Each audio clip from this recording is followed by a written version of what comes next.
How to share a YouTube video in Snapchat. Firstly, open the YouTube app on your device.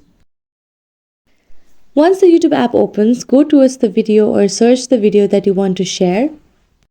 For instance, I'll be choosing this musical video here.